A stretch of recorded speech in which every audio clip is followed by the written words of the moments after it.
ከነዳጅ ጋር ያላቸውን ርቀት ጠብቁ።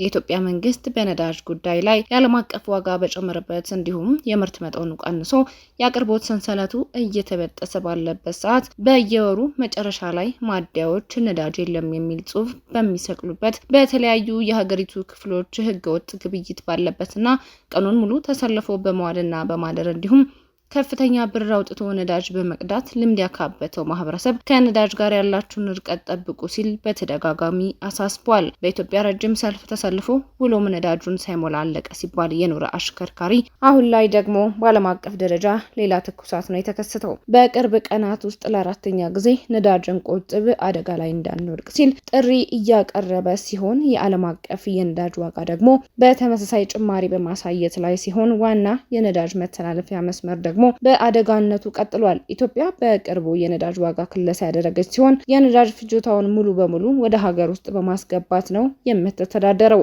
ሀገሪቱ ምን ያህል መጠባበቂያ እንዳላት ባይታወቅም በኮምቦልቻ፣ ባህር ዳር እንዲሁም ሌሎች ቦታዎች ላይ ማከማቻ አላት። አሁን ላይ በተለያዩ አካባቢዎች ህገወጥ ንግድ የተስፋፋ ሲሆን ዋጋውን በተመሳሳይ እስከ 3 እጥፍ ድረስ ጨምሮ እየተሸጠ ነው። ነዳጅ የሰው ልጆች እንቅስቃሴ ላይ በወሳኝ ሁኔታ ከሚያስፈልጉት መካከል ተርታ ከተሰለፈ ቆይቷል። ኢትዮጵያ ነዳጅን ከሚያስገቡ ሀገራት መካከል አንዷ ናት። ይህ በአመት ከ4 ቢሊዮን ዶላር በላይ ወጪ ታደርጋለች። ወደ ሀገር ከማስገባት እስከ ስርጭት ሰንሰለት ድረስ የተለያዩ ችግሮች የሚስተዋሉበትም ነው። ከ5 ዓመታት በፊት በሊትር ከ20 ብር በታች ይሸጥ የነበረ ነዳጅ አሁን ላይ ከ130 ብር በላይ ነው። መንግስትም የነዳጅ ዘርፉ በከፍተኛ የሆነ ድጎማ ስርዓት ውስጥ መሆኑን በተለያዩ መንገዶች ገልጿል። ከባለፈው አመት ጀምሮ የነዳጅ ድጎማን ሙሉ በሙሉ በሂደት አነሳለሁ ማለት ከጀመረ ወዲህ ዋጋው እየጨመረ መጥቷል። ነዳጅ በጨመረ ቁጥር ሌሎች ማቴሪያሎችም አብረው ይጨምራሉ።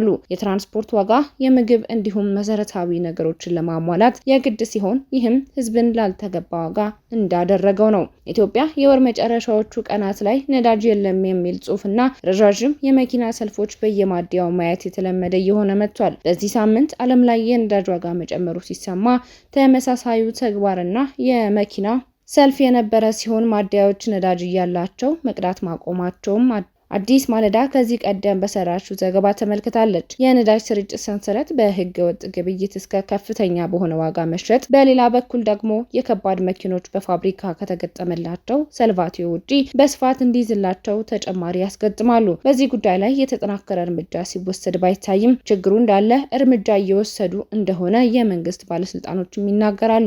በመካከለኛው ምስራቅ በተከሰተው ሁኔታ አስመልክቶ ስሪላንካ ሮብን የእረፍት ቀን ያደረገች ሲሆን ፓኪስታን ደግሞ ትምህርት ቤቶች በኦንላይን እንዲሰጡ ካዘዙ ሀገራት መካከል ናቸው። ሌሎች ሀገራትም የተለያዩ ፍጆታዎችን የቀነሱ ሲሆን ሩሲያ ደግሞ ነዳጇን በግላጭ እንድትሸጥ ማዕቀቧ ተነስቶላታል። ነዳጅን በተመለከተ አሁን ላይ የኢትዮጵያ ሁኔታ በዋነኝነት የሚመራው በመካከለኛው ምስራቅ በተለይም በኢራን ዙሪያ በተፈጠረው ጦርነት ምክንያት በዓለም አቀፍ የነዳጅ አቅርቦት ሰንሰለት ላይ በደረሰው መቆራረጥ ገፈት ቀማሽ ሆናለች። ይህ ቀውስ ከፈረንጆቹ የካቲት 28 ጀምሮ የሆርሙዝ የባህር ወሽመጥ በመዘጋቱ ምክንያት 20% የሚሆነውን የዓለም ነዳጅ አቅርቦትን አቋርጦ ቆይቷል። ኢትዮጵያ የምትፈልገውን ነዳጅ በሙሉ ከውጭ የምታስገባ በመሆኗ ለዚህ አይነቱ ዓለም አቀፍ ውጣ ውረድና ላልታሰበበት ዱብዳ ተጋላጭ ሆናለች።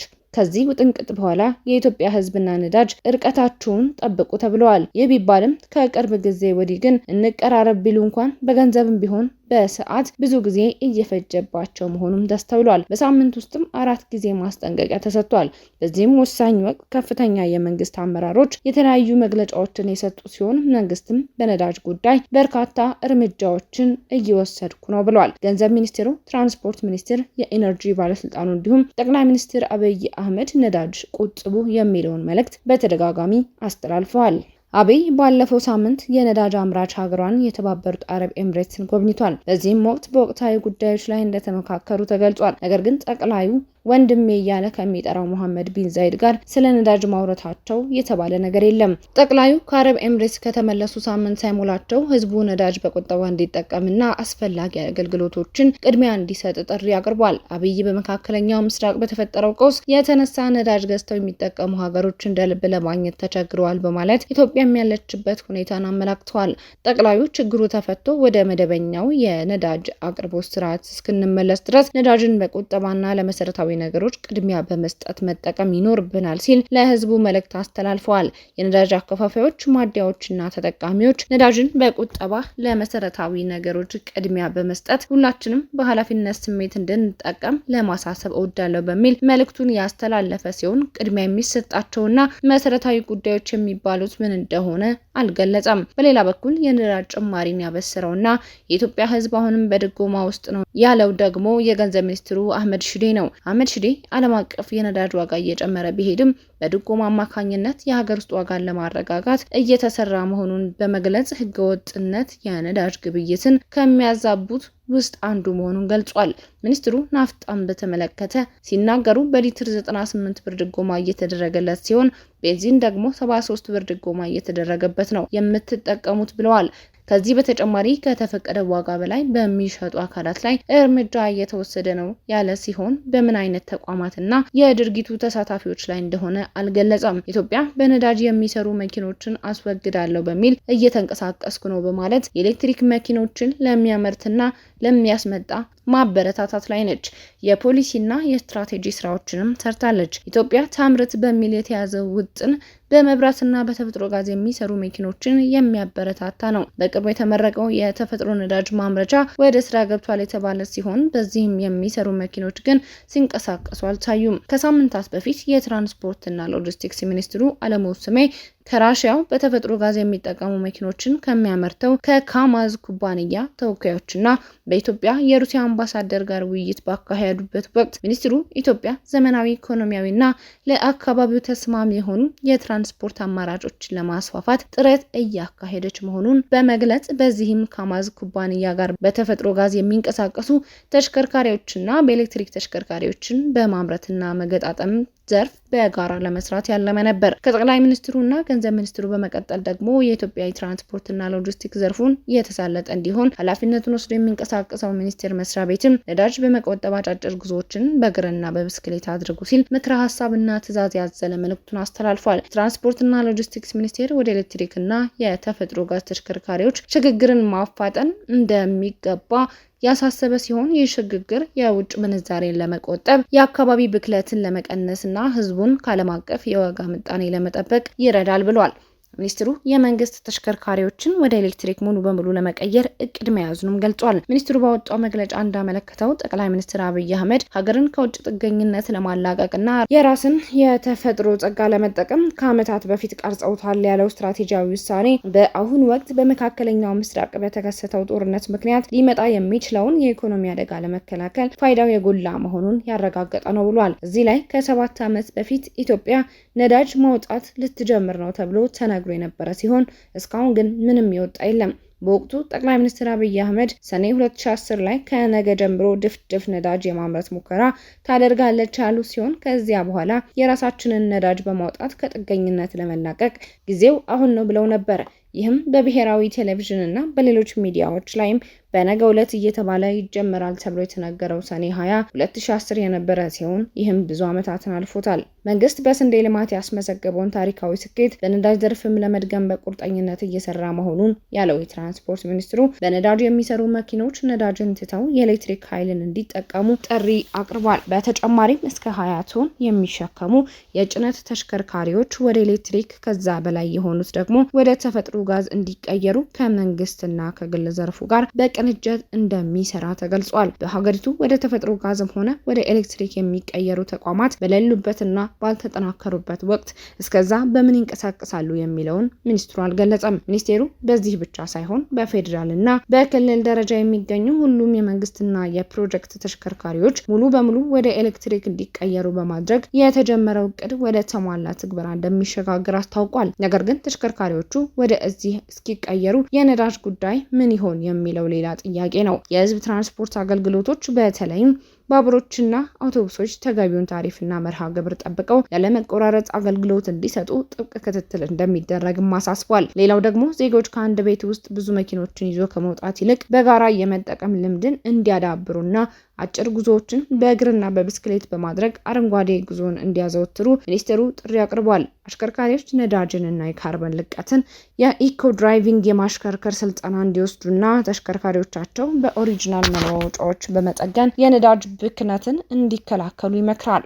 ሌላው ደግሞ የሀገሪቱን የነዳጅና የኃይል አቅርቦትን የሚቆጣጠረውና አስፈላጊዎችን ግብዓት እንዲያቀርብ የሚጠበቅበት ተቋምም ተመሳሳይ ነገር ብሏል። መጋቢት 8 የነዳጅና ኢነርጂ ባለስልጣን ዋና ዳይሬክተር ደስታው መኮንን ለኢትዮጵያ ነዳጅ አቅራቢ ድርጅት በላከው ደብዳቤ ለደህንነትና ለጸጥታ ተቋማት ቅድሚያ እንዲሰጣቸው አሳስቧል። ባለስልጣኑ የነዳጅ አቅራቢ ድርጅቶች ነዳጅን ለመሰረታዊ አገልግሎቶችና ወሳኝነት ላላቸው አገልግሎቶች ቅድሚያ እንዲሰጡ አሳስቧል። ባለስልጣን መስሪያ ቤቱ አክሎም ከደህንነት ተቋማት በተጨማሪ ኢኮኖሚያዊ ፋይዳ ላላቸው ቁልፍ የልማት ፕሮጀክቶች መሰረታዊ ፋይዳ የሚያመርቱና ወደ ውጭ የሚልኩ ኢንዱስትሪዎችን፣ ሰፋፊ የእርሻ ልማቶችን ትኩረት ያደረገ የነዳጅ ጭነት እንዲደረግ አቅጣጫ አስቀምጧል። በተመሳሳይ ለነዳጅ አከፋፋይ ኩባንያዎችና የነዳጅ ማደያዎች እንዲሁም በየደረጃው ያሉ ተቆጣጣሪ አካላት የነዳጅ ስርጭትና ግብይቱን በተመለከተ በተቀመጡ ማሳሰቢያዎች መሰረት የተሰጣቸውን ኃላፊነት እንዲወጡ ባለስልጣን መስሪያ ቤቱ አሳውቋል። ባለስልጣኑ እንዲሁም ከፋብሪካ ስሪት ውጪ ያለ ሰርቫቲዮን ያላቸው መኪኖች ማደያዎች እንዳያስተናግዱ አዟል። የአመራር መግለጫዎችና የመንግስት እርምጃዎች አሉ የተባለ ቢሆንም የነዳጅ ቀውሱ በተለያዩ የሀገሪቱ ከተሞች ተጨባጭ ችግሮችን ፈጥሯል። በአዲስ አበባ፣ መቀሌ፣ ጅማና ባህር ዳር ባሉ ከተሞች አሽከርካሪዎች ለረጅም ሰዓታት ተሰልፈው ነዳጅ ለማግኘት የተለመደ ችግሮችን እየተከሰተ መሆኑ እየተነገረ ነው። አንዳንድ ማደያዎች ነዳጅ ደብቀው በጥቁር ገበያ በከፍተኛ ዋጋ እንደሚሸጡም ዘገባዎች ያመላክታሉ። በተጨማሪም መንግስት ከመጋቢት ጀምሮ የነዳጅ ዋጋን አስተካክሏል። ይህም ዓለም አቀፍ ዋጋ ያገናዘበ ነው የተባለ ሲሆን በፊት በነበረበት የነጭ ናፍጣ ላይ 10 ብር፣ ኬሮሲን ላይ የ7 ብር፣ ቤንዚን ላይ የ3 ብር ጭማሪ ተደርጓል። አሁን ላይ ነጭ ናፍጣ በሊትር 139.84 ብር፣ ቤንዚን ደግሞ 132.18 ብር ሆኗል። ይህም በህዝብ ማመላለሻ ትኬት ላይ ጭማሪ ያመጣ ሲሆን በአዲስ አበባ እስከ 20 ብር ድረስ ጭማሪ ተደርጓል። ታደለ ፈረደ በአዲስ አበባ ዩኒቨርሲቲ በኢኮኖሚክስ ዲፓርትመንት ተባባሪ ፕሮፌሰር መምህርና ተመራማሪ ናት። ታደለ አሁን ላይ የጠቅላይ ሚኒስትሩ ገለልተኛ የኢኮኖሚ አማካሪ ጸሐፊ ሲሆኑ ከዚህ ቀደም የኢትዮጵያ ኢኮኖሚክስ ማህበር ፕሬዝዳንት በመሆን ጭምር አገልግለዋል። አሁን ላይ ነዳጅ ያለበት ሁኔታ እንደ ኢትዮጵያ ላሉ ሀገሮች የሚያመጣው ተጽዕኖ ቀላል አይደለም ይላሉ። ኢትዮጵያ የምትጠቀመውን ሁሉንም ነዳጅ ወደ ሀገር ውስጥ ለምታስገባና እንደ ዓለም አቀፍ ያለውን ሁኔታ የስርጭት ሰንሰለቱን በማዛባቱ የዕለት ዕለት ኑሮ ላይ የአገልግሎት ወጪ መጨመር እንዲሁም የኢኮኖሚ ጫና ይኖረዋል ብለዋል። ማህበረሰቡ በእያንዳንዱ በሚጠቀምባቸው ነገሮች ላይ የዋጋ ጭማሪ ከመኖሩ በተጨማሪ በአምራች ኢንዱስትሪው፣ በትራንስፖርት እንዲሁም በአገልግሎት ላይ ተጽዕኖ ያሳድራል ብሏል። ጦርነቱ ሁለት ነገር ነው ያለው ይልና በመጀመሪያ ደረጃ የመተላለፊያ መስመሩን በመዝጋት አቅርቦቱ ላይ በወቅቱ እንዳይደርስ ማድረግና ሌላው ደግሞ ኢራንም ሆነች ሌላው በአካባቢው ያሉ ሀገሮች ከፍተኛ ነዳጅ አቅራቢ በመሆናቸው የሚመረተውን የምርት መጠን የሚቀንሰው ሲሆን ዓለም አቀፍ ገበያውን ዋጋ እንዲጨምር በማድረግ ኢትዮጵያ ላይ ቀላል ያልሆነ ተጽዕኖ እንደሚኖረው ግልጽ ነው ይላሉ። አንደኛ በወቅቱ እንዳይመጣ ያደርገዋል። ስለዚህ የአቅርቦት ችግርና እጥረት ይኖራል። የኛም እንደዛ ተመሳሳይ ነው። ሁለተኛው እዚህ ጋር ተያይዞ የሚመጣው እንግዲህ ትልቁን ድርሻ ለዓለም ገበያ የምታቀርበው እና በተለይ ደግሞ እንደዚህ ሆርሙዝ የሚባለው ሰንሰለት አሁን ኢራን በጦርነቱ ምክንያት ብዙም እየሄዱ አይደሉም እና ኢራን ብዙም ለዓለም ገበያ ስለምታቀርብ ከመሆኑ አንጻር የእሷም አሁን አቅም ያው በጦርነቱ ምክንያት መዳከምና መቆም አለ። በዛ ምክንያት በዓለም አቀፍ እጥረት አለ ማለት ነው። የሚያመጣው እጥረት አለ። ይሄ የጥረቱ መምጣት አንደኛ ዋጋን ወደ ላይ ያወጣዋል። አሁን እንደምናየው ከጦርነቱ በኋላ የአንድ በርሜል ዋጋ ከፍተኛ $100 በላይ ነው የሆነው እና እንግዲህ ይህ በውድ ዋጋ ተገዝቶ ዘግይቶም ተገዝቶ ሲመጣ በዚህ ደግሞ በአገር ውስጥ የሚሸጥበት ዋጋም ከፍተኛ ነው የሚሆነው። ድርጅቶች የሚጠቀሙ ድርጅቶች ካሉ የማምረቻ ወጪያቸው ከፍ ይላል። አገልግሎት ዘርፉም ትራንስፖርቱም እነሱም ደግሞ የሚሰጡት አገልግሎት የሚያስከፍሉት ዋጋ ከፍ ይላል። በኢኮኖሚ ያለው ቁጥሩ ከፍተኛ ነው የሚሆነው። ያው እንደተለመደው የነዳጅ ግብይትን ሆነ እጥረትን መቆጣጠር አስፈላጊ መሆኑን የሚያነሳው ታደለ ማህበረሰቡ ነዳጅን ለትራንስፖርት ብቻ ሳይሆን ለተለያዩ ነገሮች ተጠቃሚ መሆናቸውን ያወሳል። አሁን ላይ በመንግስት የሚወሰዱ የጥንቃቄ መረጃዎች ጥሩ የሚባሉ መሆናቸውን የሚበረታታ ቢሆኑም አላስፈላጊ የሆኑ የመስክ ጉዞዎችን እንዲሁም የመንግስት ሰራተኛውን ጉዞ በመቀነስ መፍትሄ መፈለግ ይቻላል ይላል። ይሄ እንዴት ይፈታል ነው አሁን ይሄ በዚህ ከቀጠለ እንዴት ይፈታል ነው እንግዲህ በሁለት መልኩ ማየት እንችላለን። አንደኛው በአጭር ጊዜ ሊወሰዱ የሚችሉ መንገዶች መፍትሄዎች አሉ። አንደኛው ምንድነው ያለውን እና የገባውን ነዳጅ በአግባቡ መጠቀም እና ክትትል ማከፋፈል መጀመር። ለምሳሌ የተወሰነ አንድ ሰው የተወሰነ ሊትር በላይ እንዳይገዛ ማድረግ መወሰን። ለምሳሌ ቤት መኪና ሊሆን ይችላል ወይም ሌላ ሊሆን ይችላል። ሬሽኒንግ ማለት ነው እና እሱን ማድረግ በቀን አንድ ሰው ምን ያህል ሊትር መግዛት አለበት የሚለው ነገር ያንን ምናልባት መመሪያ ምን አውጥቶ ያንን ተግባራዊና አፈጻጸሙን መከታተል ያስፈልጋል። ሁለተኛው ቅድም እንዳልከው ምናልባት አብዛኛውን አንድ ኮቪድ ያስተማረ ለቤቱ ነው መስራት አለ። ትልቁ ነገር እሱን ያገኘ ነው። የግድ ቢሮ መሄድ ሰራተኞች ቢሮ መሄድ የለባቸውም። ስራቸውን አስፈላጊ ሆኖ ወይም በጣም አስፈላጊ የሆኑ ሰራተኞች ካልሆነ እንደዛም ከሆነ ደግሞ ይሄን ደግሞ ምንድነው ቤት ሆነው እንዲሰሩ መገፋፋት እና ማበረታታት፣ እንደዚህ አይነት ደግሞ መመሪያ ማዘጋጀት።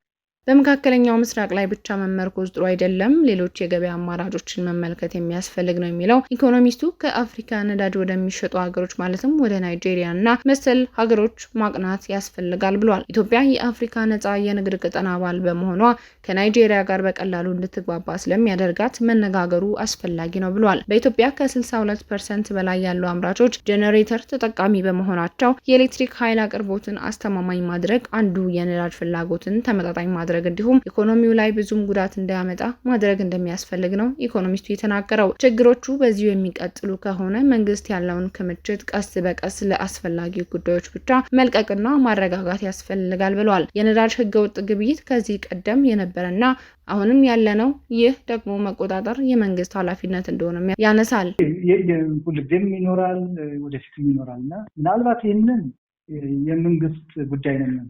ይህ ተቆጣጣሪ አካሉ ምናልባት ጠበቅ ያለ ቁጥጥር አድርጎ በኢንተሊጀንስ የራሱን የስለላ መረብ እና የክትትል ስርዓት ዘርግቶ ይሄ በእነዚህ ውስጥ ይህንን ነገር በሚሰሩት ላይ አስተማሪ የሆነ ቅጣት በመቅጣት ሌላውም እንዳይደግመው ማድረግ ይቻላል። ይሄ እኮ አለ እኮ በፊት ነበረ፣ አሁንም አለ። አሁን ደግሞ ሊበስ ይችላል፣ ምክንያቱም ከፍተኛ የሆነ የነዳጅ እጥረት ስላለ። ስለዚህ ይሄ የመንግስት ስራ ነው። ህዝቡም ሊጠቁም ይችላል፣ ግን ደግሞ መንግስት ደግሞ የራሱን የስለላ ድርጅትና መረብ ተጠቅሞ እነዚህ በዚህ ስራ ተሰማርተው የሚገኙትን ግለሰቦች ወይም ድርጅቶች ይዞ አፋጣኝ የሆነ አስተማሪ የሆነ ቅጣት ቢቀጡ እዚህ ድረስ አይደርስ ነበር። ይሄ እኮ አለ አሁን የመጣ ችግር አይደለም። በፊትም ነበር፣ አሁንም ነበር እና ምንድነው እያዛሉ ይለቃሉ። ያው ላይ እስከታች ችግር ስላለው አስፈጻሚውም ተቋጣሪውም እዛው ስላለ ነው የማይጠራው እና እየተባባሰ ነው እንጂ የሚሄደው እየቀነሰ ነው። ስለዚህ ቁርጠኛ የሆነ የመንግስት አቅም ይጠይቃል እዚህ ላይ።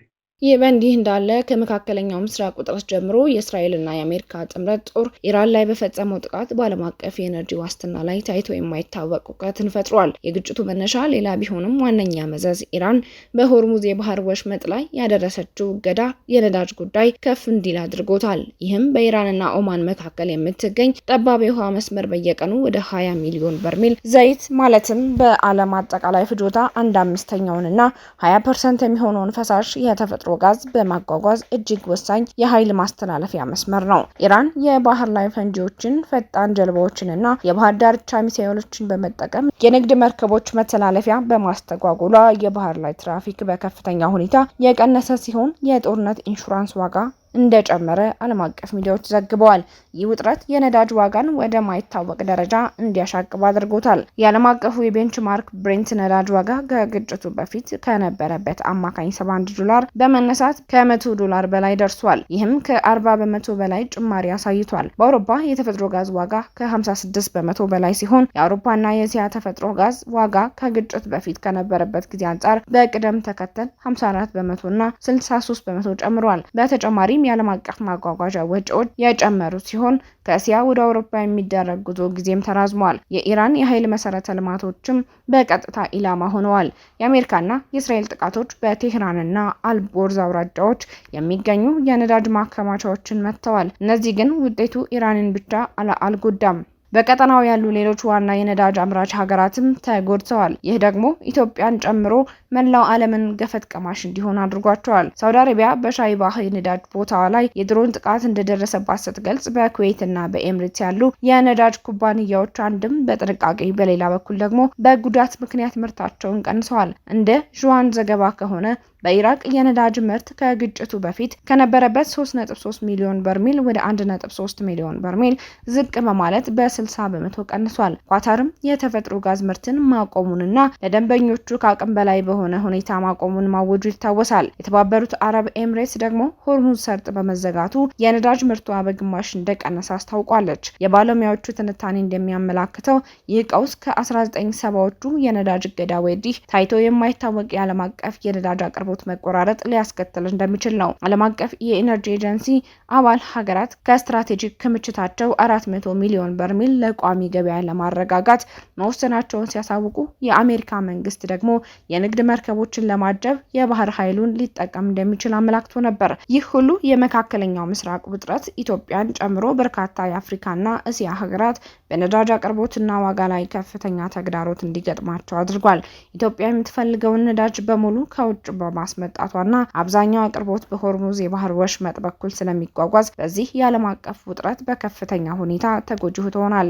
ገንዘብ ሚኒስትር አህመድ ሺዴ እንደገለጸው መንግስት በርካታ እርምጃዎችን የወሰደ ሲሆን ከነዚህም መካከል ድጎማን መጨመር፣ ተጨማሪ የነዳጅ ግዢዎችን ማካሄድና ህገወጥ የነዳጅ ንግድን ለመከላከል በሀገር አቀፍ ደረጃ ክትትል ማጠናከር ይገኙበታል። ሆኖም እነዚህ እርምጃዎች ቢኖሩም በርካታ ኢትዮጵያውያን በከፍተኛ የነዳጅ ዋጋና በጥቁር ገበያ ምክንያት የትራንስፖርትና የምግብ ዋጋ መናርን ጨምሮ ከፍተኛ የኑሮ ችግር እየተጋፈጡ ነው። አሁን ላይ የሆርሙዝ ሰርጥን ለማለፍ ወታደራዊ አማራጭ ወሳኝ ነው ያለችው አሜሪካ እንደ ህንድ ያሉ ሀገሮች ደግሞ ከኢራን ጋር በመነጋገር መርከቦቻቸውን ለማሳለፍ እየሞከሩ ነው። የሆርሙዝ ሰርጥን ለመሻገር የንግድ መርከቦችን በወታደራዊ አጀባ መምራት ዋስትና ያለው ወይም ዘላቂ የጸጥታ ስትራቴጂ እንደሆነ የተባበሩት መንግስታት ድርጅት ዓለም አቀፍ የባህር ላይ ተቋም ያስታወቀ ሲሆን ተቋሙ ኢራን ለጠላት ሀገራት ዝግ አድርጌዋለሁ በምትለው የባህር መስመር ላይ ወታደራዊ እጀባ መጠቀም የመርከቦችን ደህንነት ሙሉ በሙሉ ዋስትና አይሰጥም ብሏል። ተቋሙ ወታደራዊ ጥበቃው ስጋቱን ቢቀንሰውም አደጋው ግን አሁንም አለ፣ የንግድ መርከቦችና መርከበኞች ሊጎዱ ይችላሉ ሲሉም አክሏል። እንደ አልጀዚራ ዘገባ ፕሬዚዳንት ዶናልድ ትራምፕ የሆርሙዝ ወንዝን ደህንነት ለመጠበቅ ዓለም አቀፍ የባህር ኃይል ጥምረት እንዲመሰረት ጥሪ ባያቀርቡም ጥሪው በበርካታ የአውሮፓ መሪዎች ውድቅ ተደርጓል። ዕለታዊ ዜና ትንታኔያችን በዚሁ ተጠናቋል። ጤና ይስጥልኝ።